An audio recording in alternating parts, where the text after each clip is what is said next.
I'm Anna. I'm Ben. We are AutoSave. Welcome to our channel. Today we're watching Demon Slayer, Season 3, Episode 11. Last episode, a shameless tramp kicked ass. Nezuko went in for the kill, and Genya threw a tree. This time on Demon Slayer, we win. Hopefully. Maybe. More Iguro. Oh my god, the romance. Oh! I expect him to come in at the very end of this episode in the same fashion he did in the end of Season 2. And instead of talking to Tengen, he'll be talking to Mitsuri. And I'll be like, oh. And then again, he'll be like, Tanjiro Kamado. Yeah, Mitsuri's like, I see that you... Or no, Mitsuri is like, I'm so sorry, Iguro. I ripped my socks that you gave me. And he's cool. like, I already have another pair. Pairs yeah. for you at all times. I don't think they're going to elaborate much on it, but I thought it was super interesting, the whole Mitsuri having a mark on her body that resembles that of a demon crest. Is that in the same type of vein how Tanjiro has a mark? Is that why she's so Tokito strong? does? Maybe. I don't know. I'm ready to hopefully win, though, and not be sad. We're not going to be sad. Never. Ready? Yeah. Sweet. Is this the part where Genya starts eating the tree? Yeah. Good sound effect for when she throws the blood. So nice. The splatter. Uh-huh. Sounds so cool.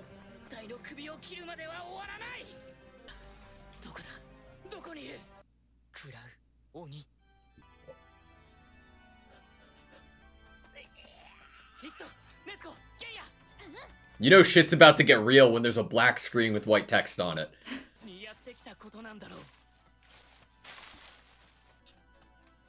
This music.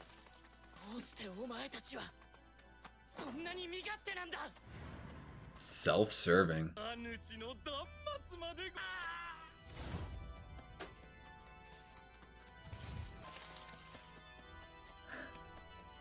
This is really cool.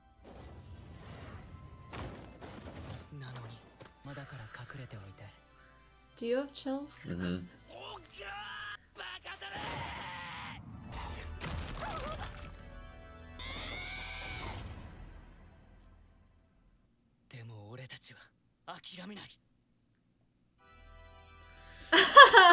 Okay. Okay. This feels like a movie. I know.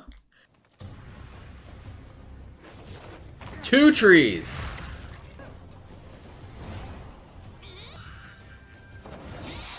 Whew.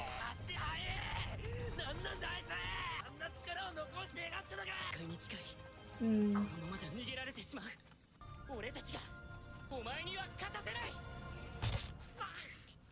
Still injured, right?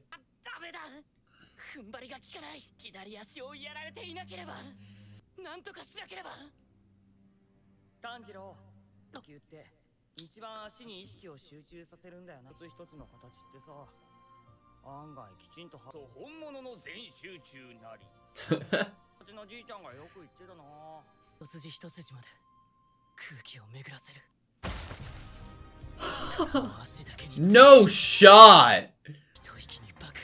The sound! Oh my god! With a single breath. Slash there. Same music. Like holy shit! Oh, look at them! Look at their reactions! The yellow to red. Oh my god!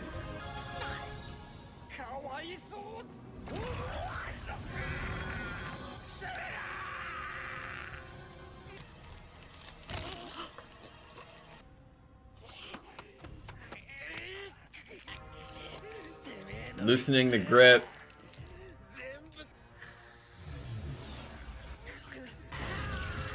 Oh!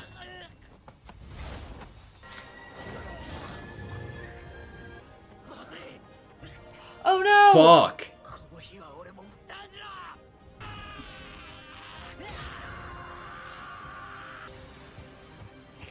It's like stuck in his neck. Trying to lead him off like a cliff or something?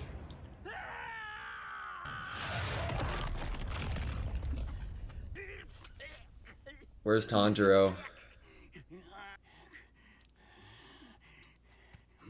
What a sight. He uses his power.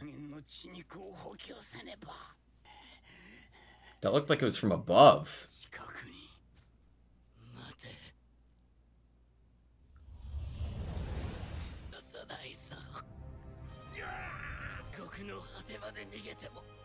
Oh, what a line!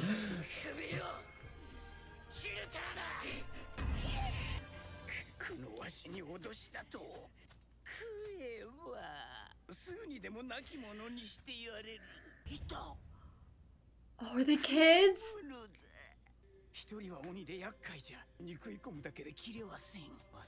The brat's sword. Are we gonna get the new sword? We gotta get a new sword! Look, they have a bunch of swords. It's like they're trying to keep them safe. Yeah.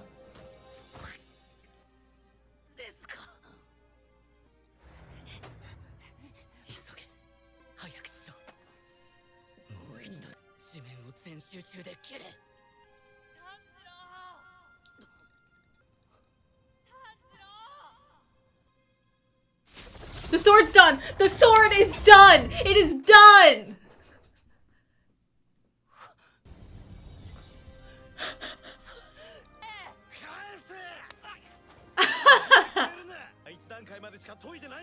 To the first First stage. stage.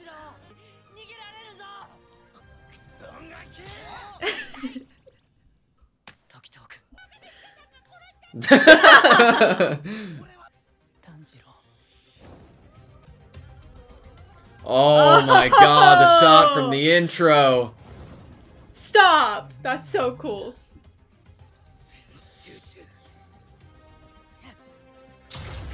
Woo! Oh my god! From the other side! What is that shot? Oh!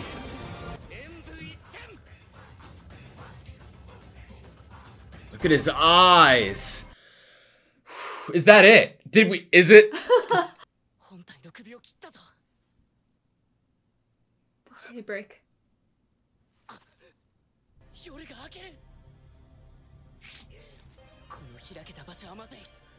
Fuck.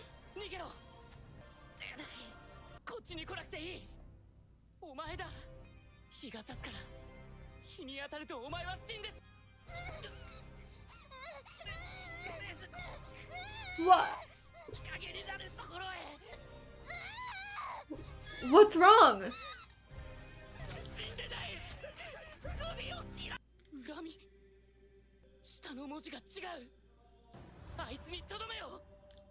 Nezuko, no.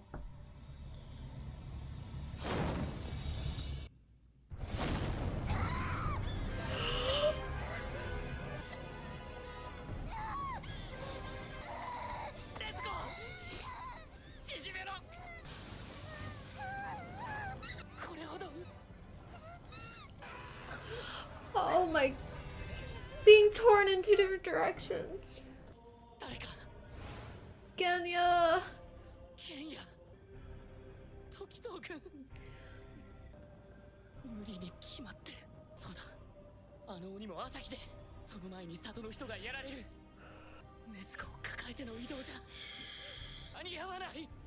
Oh my god. He's panicking.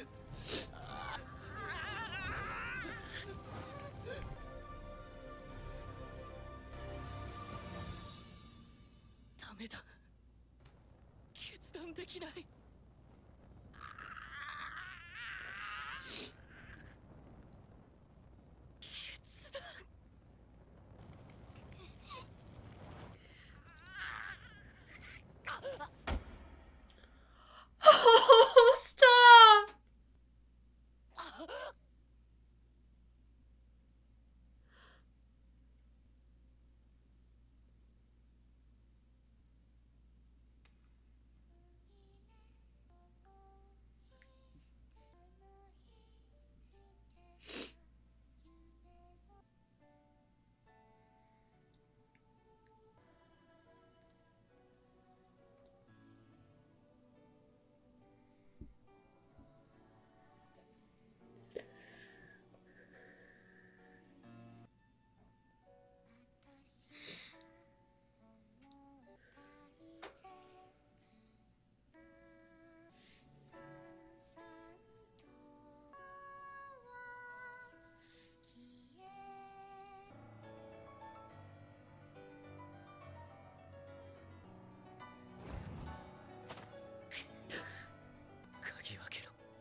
Inside.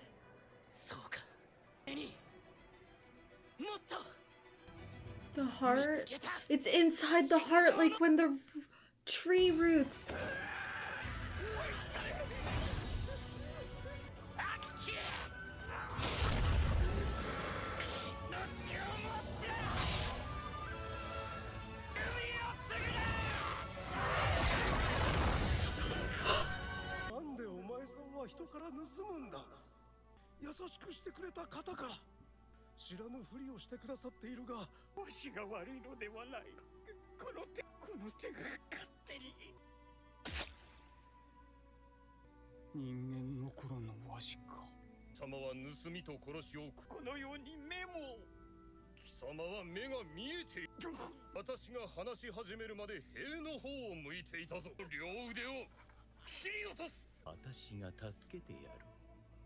Was that Muzan's, like, how he looked then?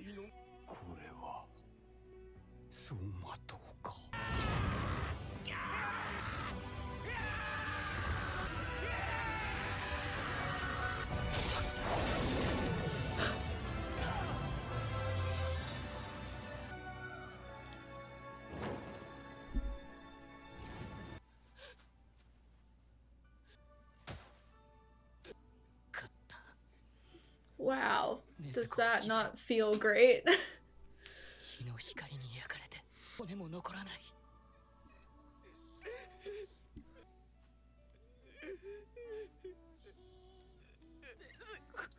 Is the blue?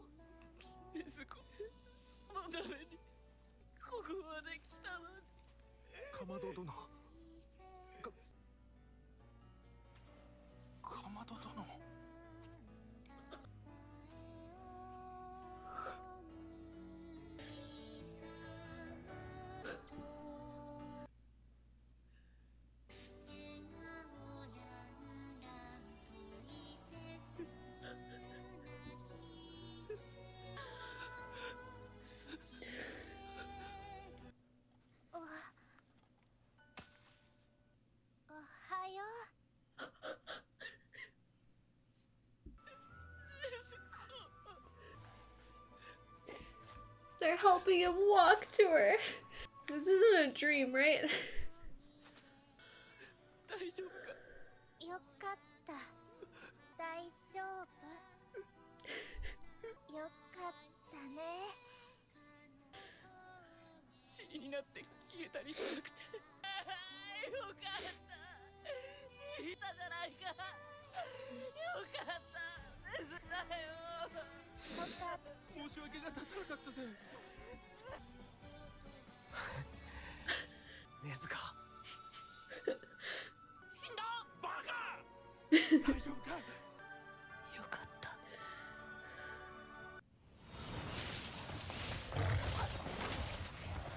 So are we seeing what's happening, you know, 20 minutes before?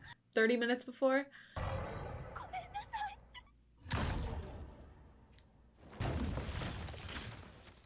That is so cool! It doesn't look like her socks ripped.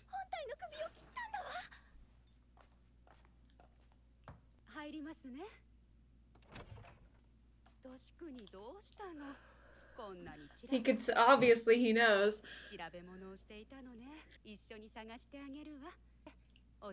Ooh, they're gonna die, right?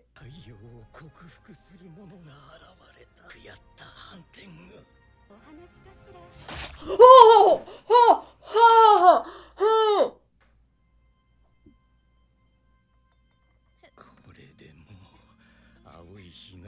Need to search. No need to search for the blue spider lily now?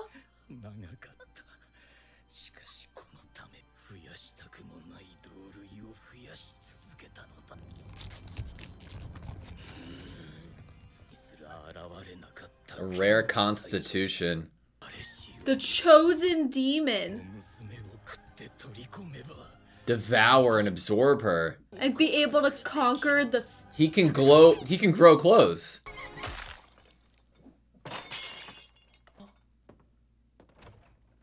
The body's kind of shifted when he walked by.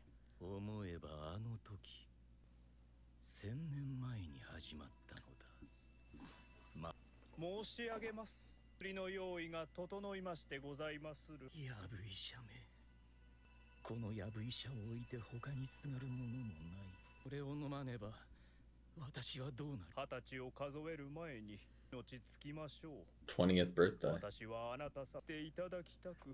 力を尽くしております。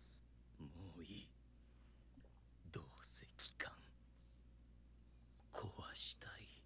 すべての存在を繰り返そうが、薬を処方しよう。悪化は止められない。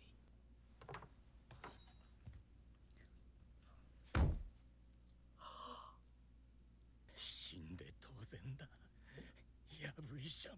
その医者の薬が効いていたというのが分かった。医者を殺して間もなくのことだった。体は正気がみなぎり出たかと思えたが、問題があった。日の光の下を歩けない。である。日光に当たれば死ぬのだ。人の血肉を欲するようになった。であれば人を喰らえばよい。邪魔な奴らがいるのなら、いやこの安寧を乱す鬼め。それは血のことか。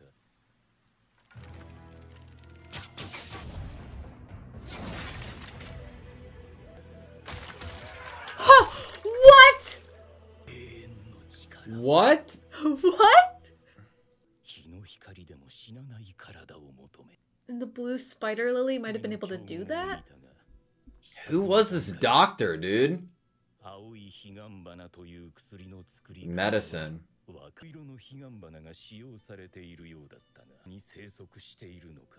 Like no historical record.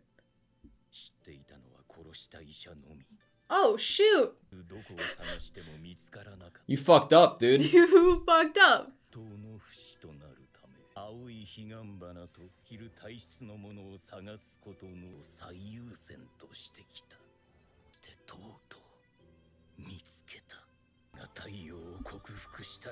Yo.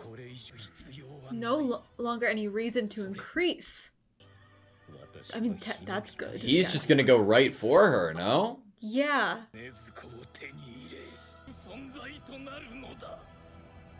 Behind Mitsuri's dead body, you will get Nezuko.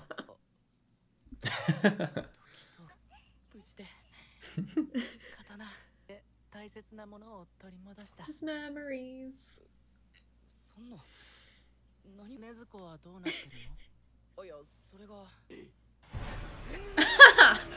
The final boss has appeared.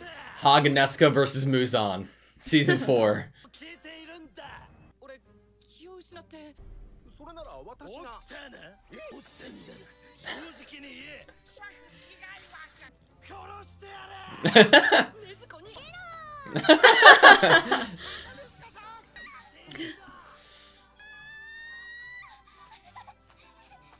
All things considered, Mitsuri's like fine. Yeah. Like she's okay.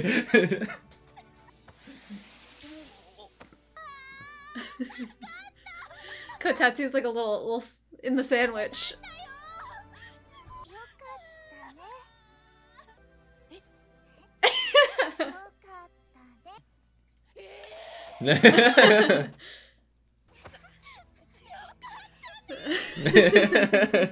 Thank goodness. Oh.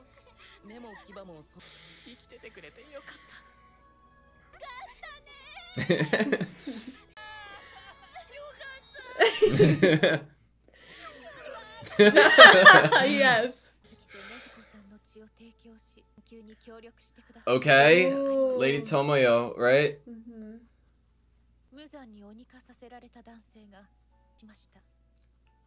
Oh. Shit. That's huge. She's like evolving.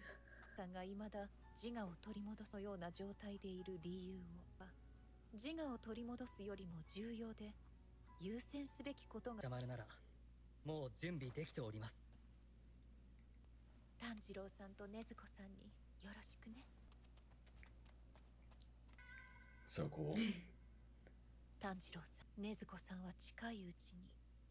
Before Muzan comes for her.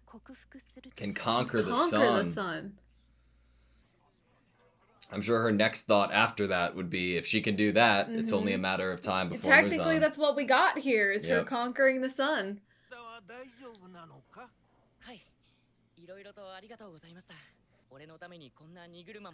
It's a cool cart.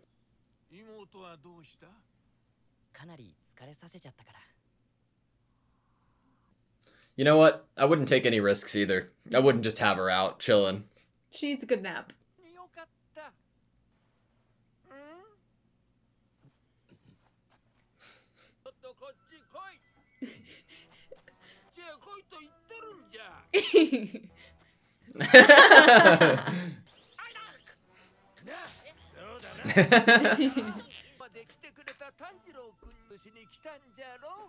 He knows him so well.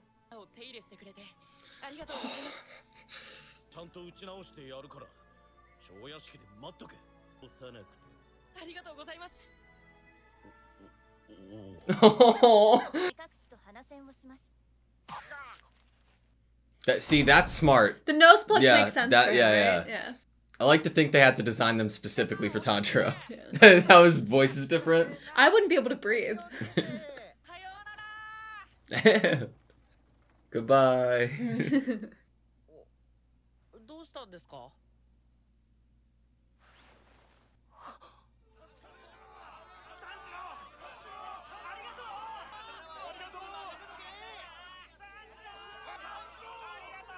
They all came to see him off. God, I love seeing all the marks on their hands from forging. Okay, that was Demon Slayer Season 3, Episode 11. That was a roller coaster, man. That... Holy shit. I'm gonna say it again, just because I really mean it. That was a good cry. That was one of the better cries that I've had in a while.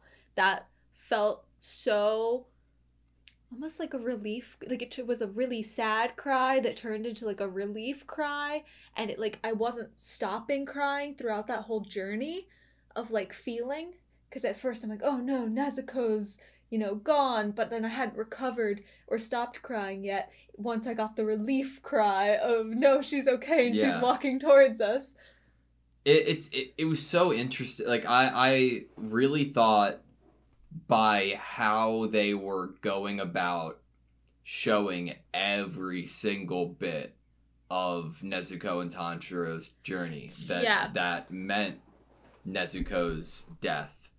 And I think in a way it was, right? It was like a new chapter. Yeah, it was saying like goodbye to everything that they showed us. And they tricked us with that. It was a goodbye to a aspect of their relationship, an aspect of who Nezuko was, and now she's taking on, but she doesn't have to have the muzzle, probably going forward, and maybe has regained some senses of herself, or is holding out to gain those senses of herself until what needs to be done is done, and then she will. Which is I meant like this a little bit with the talking. Yeah, definitely. It's like the sun like awoken something in her too that like let her become a little bit more human. It could have been that rush of feeling of like when she comes and she says good morning and thank goodness. It could have been the talking could have been spurred on from that immense fear of, oh my gosh, I'm burning and I can't help my brother as he's lunging towards this. Yeah. And what if I'm what happens to him if I die here? Yep. And that fear that she was feeling then and the pain she was feeling then, knowing, like, watching him, you know, go and try to fight Hontengu and finish it off. Maybe that's what, like, made her prioritize something or like... I want to talk about that scene first, which is we usually try to go chronologically, but like it's just fresh in my mind and I've had some thoughts on it. The idea broadly of some people have issues in TV shows with if they build up a character's moment in an episode or scene where it seems like they might die, and they go all out with it, and at the end of the episode they haven't died. Yeah. And there are a lot of people who've problems just like if that happens, they're done with it. They don't want to like think about it other than the fact that I hate when that happens, I'm done with it. And that's their right? But I think it's more subjective, and I think it's more how it's done and what the reasons what it was done for were. And I think that the significance of the fact that she's still alive is obviously integral to the plot of the show. I think that the way that they paced it specifically and the choices that were made in order for the outcome to have happened. If one of those things didn't occur, it wouldn't have felt as good. If Nezuko wasn't the one to kick Tanjiro off. Oh, so good. If Nezuko kicked Tanjiro off, but Tanjiro didn't respond the way that he did. If everything didn't play out the exact way that it did, it would not have been as powerful as it was. And I'm so glad that not only are, like, it's not, oh, this all happened, and then Nezuko's alive. Yeah, she's still alive. No, it is completely intentional to forward into the next big plot point, which I imagine will be the climax of the series. Like, you don't, like, there are shows or stories that utilize something like this for just to get a little emotion out of somebody. This is the time that you do something like this, where it progresses the story, it adds new elements that motivate the primary antagonist to get closer to their goal and make a move. I adored it. I thought it was beautiful. It doesn't go against why else it works is that it feels natural. It doesn't go against a pre-established personality or action of the main character Tanjiro. Of course he's going to panic in this situation and feel like he can't move. And honestly, to actually leave her side and not it be that situation where it's like he ended up not saving anyone, he needed to be kicked by Nezuko there. It was a fault in him. Yes, and it felt so natural to have that there and to have him, even though we see him so often, be able to actually push past that, like, oh shoot, I can't move, but then he pushes himself past that point. Like when we first come up to hatred in this season, and Genya, Nezuko, and Tanjiro are like, oh my god, the fear, I cannot move. Yeah. And Tanjiro, he can break out of it. Even though at first he's like frozen, he can break out of it. And here we have like the biggest thing he could possibly ever fear is people not saving people, one, but his sister. And it felt so natural to have that panic feeling, and then for it was really the reason he ends up saving them is because Nezuko was like, go. Yeah. But it was how it was done, right? We had so much internal monologue, overthinking, and panicking from Tanjiro, and like you said, a panic attack, and I completely agreed. But the second that he was kicked off and they met eyes, it was like this part. Tanjiro, I loved it because Tanjiro he just said, I'm not even going to internally monologue about what I need to do right now. And that's what I love about it. It wasn't Tanjiro being something that we've seen before from Tanjiro, being like, no, I can't think about that right now. They didn't fucking need that. And that's what I love. It was just Tanjiro, like just the silence of realizing what he needed to do and how all of his thoughts were solely about saving those people in the moment. And I thought that was amazing too. I think that really fits with you mentioning the pacing of this episode. And we are used to, in big build-up moments, there isn't a lot of silence, I would say, probably, in Demon Slayer. There's a lot of, like, build-up speeches, pump-up kind of speeches. Music. Big ideas of, I'm gonna stop you, I'm gonna be able to do this. internal motivators. Yeah. You know, and we get a lot of that, and we get that at the very beginning of this episode when we get that awesomely paced running through the woods sequence that I really enjoyed, because I think it started this feeling inside of me of feeling like a little bit tense that then gave me chills as it started to progress. Yeah. But I think that whole time we were getting like an internal monologue or overlap of something that Tanjiro was thinking beforehand, but over top of the running. Yeah. About Hantangu and about, you know, atoning for your sins, that sort of idea. And to have that be not around and be absent of thought, of overthinking even, when he's getting pushed off of Nezuko, it's like, at first it's like, of course he's not going to think anything because he's freaking surprised. Yeah. And then once she like clenched her little tiny little Nezuko fist, little baby fist, he was like, yep, okay, do it. It just snapped for him, like it clicked into place. I one more thing about that entire sequence, man. If they wanted to, if this was the kind of mangaka, author, storyteller who wanted to just utilize like the whole you thought they were gonna die, Mitsuri could have come in and covered up Nezuko. I'm not talking about like legitimately we know what each character were doing and where they were physically and how they were incapable, but I'm talking like from a storytelling perspective. You could have had Mitsuri come in, you could have had Tokito do one last thing, you could have had Haganeska like doing this for Tanjiro and Nezuko saving her. You could have had Genya, you could have had a lot of different, or like Nezuko unlocking a new ability with exploding blood that somehow makes her like it was it was strictly to tie in with Muzan's goal, because for all this time it's like, yeah, Muzan's making a fuck ton of people into demons and wanting to kill everybody and looking for something, but that looking for something being a 1-for-1 synonymous to making more demons, and that resulting in who Nezuko is with her bloodline too, is perfect. I'm really happy with this. I'm really happy with this because everything that we've gotten from or about Muzan, or in his actions and the way he talks to the people he's turned into demons, does not fit with the idea that he just wants to be a ruler of a demon army. It doesn't.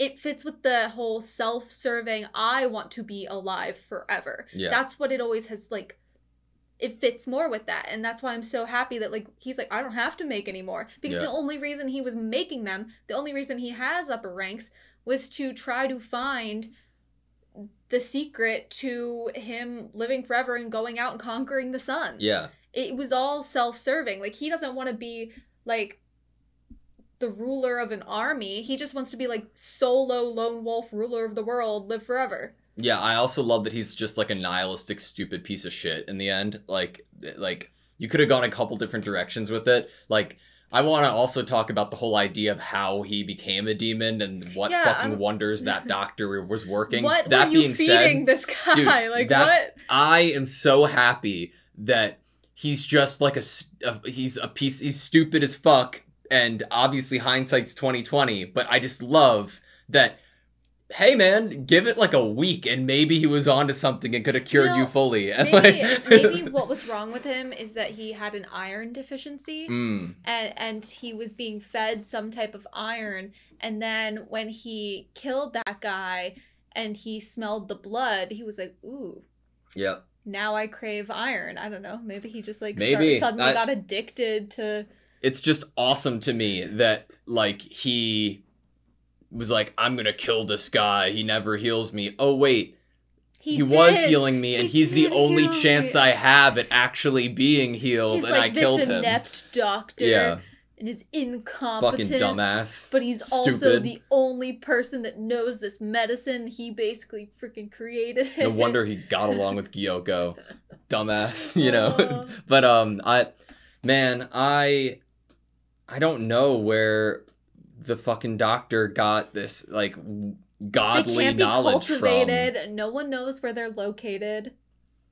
It, like, I wonder if it is just something connected to, like, this just Wisteria branch of the family and lineage with, like, Master Kaguya, that it seems like this family and the knowledge of history has been passed down so carefully that somehow Muzan was connected to that family and they'd do anything to keep him alive. And since they have that vast knowledge of history and are very protective of it, they would have knowledge of something like a blue spider lily and have utilized that, you know? Mm-hmm. But God. Where do you, in terms of just pure speculation, wondering, and fun, where do you think, and does it even exist, blue spider lily is? Part of me like hopes it's like has been right under Muzan's nose the entire time, and he's just stupid as fuck. Obviously, I know he's like no longer searching for it because of Nezuko, but like that opens up the question of, was he honestly searching for something that doesn't, this whole time, these like thousands of years, that actually doesn't even exist, and or was just called blue spider lily because it was just the name of the medicine. Yeah. You know, did it necessarily even have to be like an actual blue spider lily, or did you do something to a regular spider lily that turned it blue, or did you put something blue with the spider lily when you made the medicine? My headcanon, okay. I have two. One's just like flat out and blunt. The other one's like really stupid, but I hope it's the case. One, I think that it's probably extinct at this point. And the last remnants of it were being used to try to help this person, Muzan, and then he killed the dude. Mm-hmm. Separately, I like to think that it's somehow Wisteria, and somebody was really cute one day and used food coloring and dyed it blue, and it was like, oh, look, a new flower. And it goes with the whole, like, Nezuko was fucking, like, dying in pain in the sun there, and through that pain, she awokened her ability or realized her ability of being able to survive in that sun. What if just Wisteria itself, like, obviously I know Shinobu like weaponizes it, but like as poison for demons. Yeah, as poison, but and that can itself kill the demons. But like, what if Wisteria in a certain place, you can just like fight through that almost encounter with death, and then you're fine after it. I want to attach the idea of like encounter with death and moving past it. Yeah. It doesn't really seem like Muzan took any like risky risks. Yeah. In going out in the sun. He like put his little pinky out. But like maybe if he actually went out, if he was the first demon, you know, who knows? Maybe he actually could go out in the sun, and he's just been searching this whole time for nothing. I was holding my breath. I was holding my breath during the Nezuko being alive scene so much, because we had like, it wasn't identical by any means, but it reminded me of when Rengoku was seeing his mother in Mugen Train when he was about to die, and it was just like a vestige, like a ghost. And I was like, please God, do not fuck with me. The only thing that saved me from that was reminding myself that the swordsmith that were there were reacting to it and being like, hey. Yeah. Mr. Komodo, hey, Mr. Komodo. Like. Oh, man. So one of my highlights of this episode was Tanjiro tapping into some memories, much like Tokito did, but in his case, it was Zenitsu. And had used Zenitsu's words about total concentration to tap into something, I guess, akin, somewhat like thunder breathing, that led him to go fast.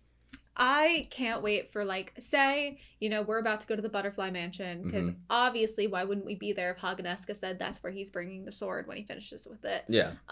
So let's just hope that it is also a time where Zenitsu was, like, I think out in, like, a snowy place that he really didn't want to be in. Yeah. I'm gonna hope that he's done with his mission, too, now. So is Inosuke. We're all gonna meet back up. And Tanjiro's gonna be like, hey, I actually, like, used something that you do. Yeah. You taught me. And Zenitsu's gonna be like, oh, what? And they're all gonna be so happy. See, my vision of that is slightly different. It's the same. It's at the Butterfly Mansion, has to be. But Zenitsu's coming back from this hard-fought journey. He's like down in his luck, and he's like, I've seen clouds too much. This is my 86th day without the sun. I am barely alive with any motivation of love or life. And then he looks up and he's like, am I seeing things? And it's like Nezuko, but in the sun. And he's like, I have to be seeing things. But it's just Nezuko with the sun behind her, like illuminating the sky. And that's his reveal to seeing that Nezuko can be outside in the sun now. As soon as she says, so if she says his name, it's like, to Zen. him, oh my gosh, he's going to explode. Yeah. I wonder what Inosuke is going to do, if anything. He'd be like, didn't she always talk? Yeah. I can see that. He totally would not notice anything was different.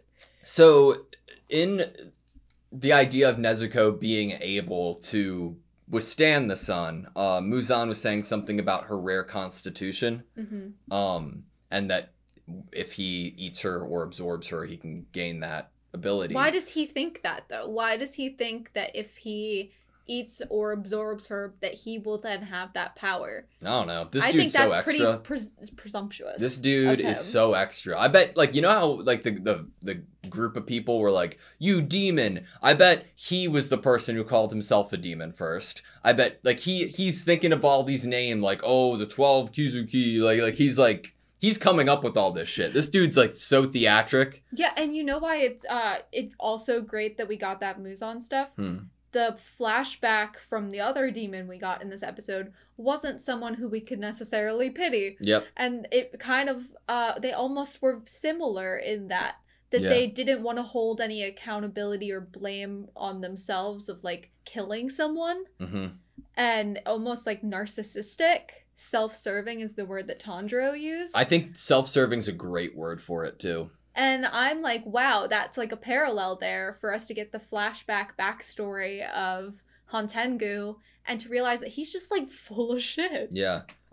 It makes me more and more and more interested in Akaza's backstory, though, man. I have no idea what it could be, but holy shit, is this like, on one hand, I'm like, there's no way Muzan's the next step.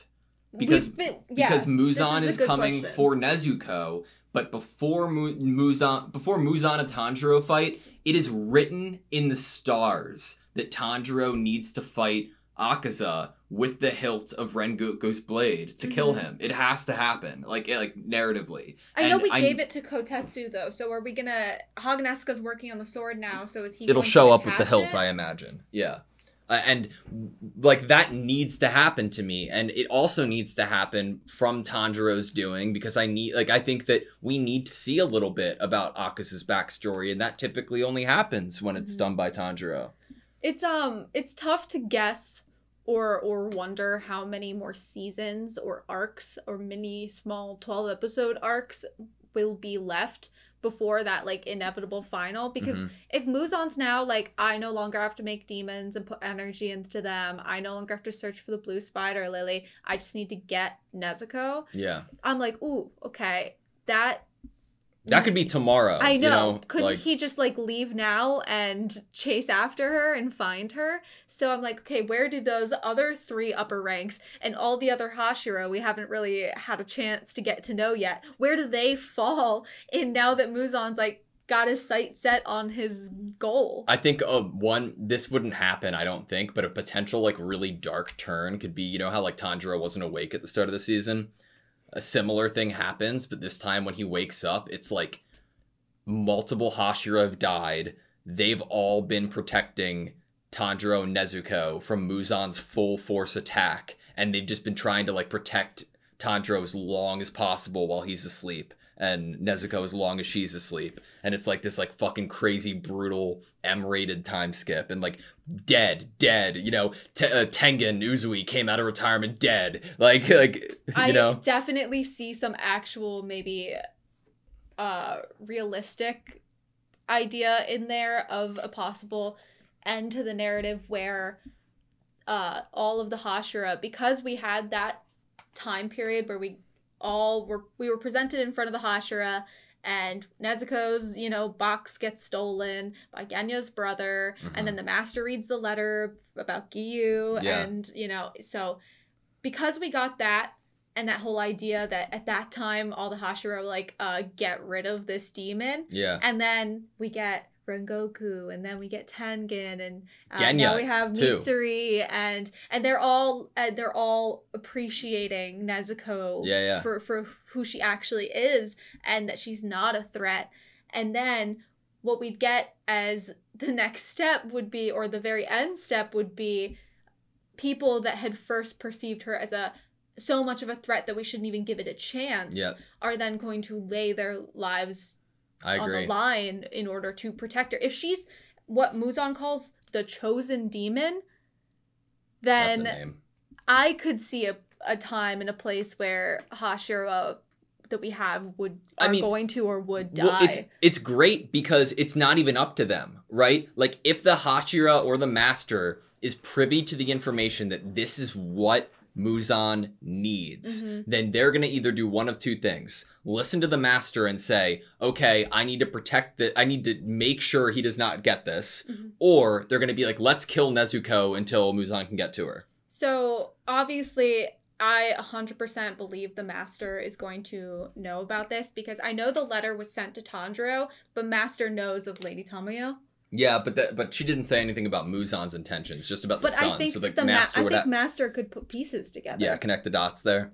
Of like, oh, maybe Nezuko might end up being a special demon. Wouldn't that interest Muzan? He'll come for you. Yeah, I see that. Dude, I really love Genya. Like, he is so fucking cool, and I love that his demon ability had to go away because he caught on fire from fucking exploding blood. And nice, yes. I loved that. I love that potentially one of the reasons that the Wind Hashira will end up giving Nezuko a chance is because his brother Genya knows Nezuko now and has seen all of this go down and has fought alongside. Nezuko helped save Genya a couple times, you know? Or at least keep him alive. We just don't know what their relationship as brothers is like, because we get that scene, I think, in this season when Genya goes to, I think, find his weapon in a workshop at night, and he's thinking about his brother, and I think, like, proving to his brother that he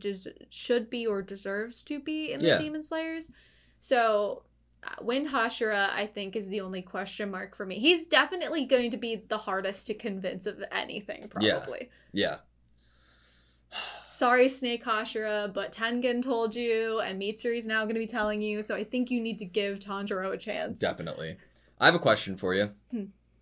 Season 1, 2, and 3. Like, what are your thoughts on Season 3 compared to Season 1 and Season 2? I can go first if you'd like. Yeah, go first. That's a good question. So, I think that Season 1 was perfect. It was one of the best establishing first seasons of an anime that I've ever seen. That made it so that Season 2 could fly, right? It ran so Season 2 could take off. Yeah. And Season 2, I think, was the best animated season of an anime I have ever seen in my life, even though the 11 or 12 episode cap because of the retelling with Mugen Train.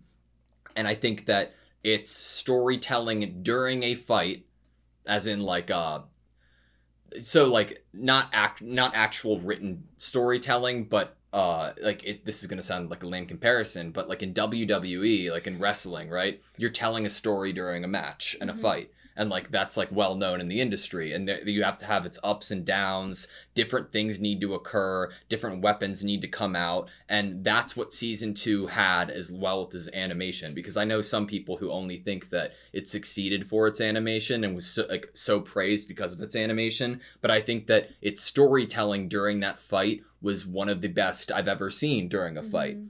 Season 3, I think that whereas it didn't have the main... let's spend the entire season focused on like the actual specifics of the battle and like lean into that animation heavy. This season did a lot more in like bearing the weight of story. This season had so much to tell in terms of lineage, what importance Tanjiro actually has, what the other Hashira are capable of, and why they had like the terms, like their marks and everything, and getting us into a potential like seat for what's to come in the form of a finale, this was extraordinary. Like, especially this finale, if this was 22-minute episodes, I don't think I would have liked it as much. I think that this ending with on Crunchyroll, it's 51 minutes or 52 minutes, right? Yeah. I imagine that it's closer to 70, 75 when it aired because of commercials, but I thought that it was amazing and it did a great job conveying the story, and it put us in a really good spot going forward to hopefully finish out an amazing show and story, which is hard to do. Yeah, I think for me, obviously, they're so different. Season 2 specifically was kind of just like us getting our bearings, I guess, as like fighting tough opponents. After Rui, we were like, oh, now we're actually getting like a harder gig, a possible bigger job that is almost the possibility of more people and more casualties involved. Yeah. That there's a pressure and also a responsibility there that we're now being given because through season 1 you see us get stronger and make friends and also have everyone kind of let Nezuko stay alive. There was a lot of like setting things up and setting relationships up and then starting training your bodies, getting stronger, getting better. And season 2 was like, okay, now you're being like trusted with this like really big mission. Mm-hmm. And it stands very different. It was an awesome fight because what it was a very big mission, and Gyutaro and Daki were really impressive, but you get them, but none of that there was no real inklings of like more secrets about Muzan. I think if anything, we get at the end Master bringing up that he's a part of Muzan's family, and I think that's when you get a little bit of like plot narrative lore. Hints are much different and much easier to do than actual facts of a story. Mm-hmm. So I like what you're saying about like this season setting the stage for an upcoming sequence of ending the story, whether that's like a few seasons that will take up, that finishing off of the story. I don't know, but it's like it's the beginning of the end almost is being marked by this season. Yeah, the beginning of the end of the story. And that's now we really know, hard to do. Yeah, and because we know Muzan's goal now has shifted because he realizes Nezuko's potential and that Nezuko has been what he's looking for. Yeah. So we're in more danger now, where he was already sending people after Tanjiro and being look out for the kid with the Hanafuda earrings. But now Muzan's going to probably get directly involved, or at least send demons more directly after Tanjiro and Nezuko. The risk factor is higher, and then we had 2 Hashira in this season, and we had Rengoku and Tengen, but we had 2 kind of intermixed with like backstories in this one, and we had further lore of like demons, Swordsmith Village, Muzan, Genya, the Demon Slayers, Genya. So we learned some like new facts of what's even possible when you like ingest demon flesh. Yeah, it's I think that like the first 2 seasons, I imagine, of any show, right, depending I guess on like how long of a story you're trying to tell, but the first half of whatever story you're trying to tell, I imagine has a lot less pressure than the second half. I think that once you're trying to tie up a story, then you are making choices and decisions where other people, instead of having the facts and decisions that you've made, are speculating and have ideas and can have an infinite number of ideas that go left, right, and everywhere in between. And once you say what is happening in your story, then you're solidifying a fact, and that's bound to make some people upset. And I think that that's happened in a bunch of shows and a bunch of stories that we've watched in and off the channel. And I think that this is doing a great job. I'm really happy with this. I find this to be feel good. Like, I know there's a lot of shows where if you asked me, how do I want this show to be wrapped up? Like, what do I want the ending of the show to be? I would have a hard time answering that question because I'd be like, ooh, there's so many different ways it could go, and I don't know what the author's intentions are, but for this I almost feel like so comfortable in it. Like it's such a feel good Sunday show that you just want to enjoy, and it's entertaining and it's fun and the characters are lovable, that I almost feel comfort in the idea that at the end of the day, the end of this series, Tanjiro and Nezuko are gonna kill Muzan. Like that's how I feel. This is one of my favorite series to watch, but like hands down. It's no secret that like I'm very knowledgeable on Dragon Ball and Dragon Ball Z, like to a stupid degree. And I was obsessed with it for a while, but there's those nostalgia glasses, right? Mm-hmm. That when you go back and look at it and you're watching the pacing and the animation and like how unbearable a lot of that is, and that's just one example, right? There are tons of shows that I think that you could make that comparison to. Demon Slayer is all of my kid-like, positive, amazing, in love with feelings that are trapped in my head nostalgically for those shows come to life in like fact, and that I can be like, it's not just me who can see it. Like look at this. This is insane. This is amazing. I'm a little scared like that I don't know how other people are thinking about this season of Demon Slayer, and I hope to God that that people aren't like upset or like oh, the animation was better, and see like the animation was beautiful this season and the story was great and so like in line with Demon Slayer's first 2 seasons that I hope that it gets the praise I think it deserves. That I guess I think Tanjiro is a comfort character for the child, the youthful child inside of me. Yeah. It makes me feel like a kid again. That's really lame to say. Yeah. But it really does. Like Tanjiro is this comfort character that I feel like to watch Demon Slayer, you are happy, you're having fun, you're entertained, you're relieved. In distress, you're watching people get murdered. I know, but there's also such like a positive energy to it too. This like warmth that you get, and also like it balances that whole. If you watch a show that has like really high stakes, sometimes your stomach can hurt like the entirety of the time you're watching it. Yeah. And depending on the show, that could be the intended feeling for the viewer. But for this show, there's this. Even if you feel those emotional moments and those really sad moments or the scary moments, it's like you also have this like underlying, like someone's like holding you up a little bit or like being like, it's gonna be okay. Just like how in the moments that are terrifying and things are gonna go wrong in the show, Tanjiro hears the words of his parents or Tokito heard Tanjiro and it turned into his dad. Yeah. Like there's those moments of like everything's gonna be okay. Yeah. And this is like a comfort show. It reminds me of like, so there was a very big moment in a show called Mob Psycho in the 2nd season that I think some people were upset with the decision that they made to go a certain direction and not the other. Do you know what I'm alluding to or talking about? I don't want to get into specifics. I think so, yes.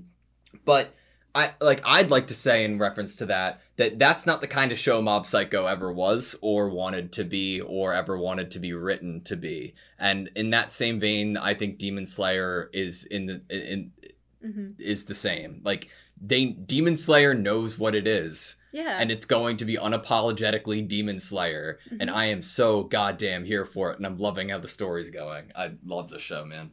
I agree. We have this compilation video that Anna's been working on of like all our top moments or like most hype moments in the first 2 seasons at the moment, and it is so much fun to look back at because this is like how we started the channel. Like this is our first show that we watched, and we watched it in dub at first too, which is just weird to think about because we thought that was a good idea. For some reason, I thought that was a good idea, but I was wrong. But it's just this show means so much. We were new. Yeah, we didn't know what we were doing. I've always loved the show.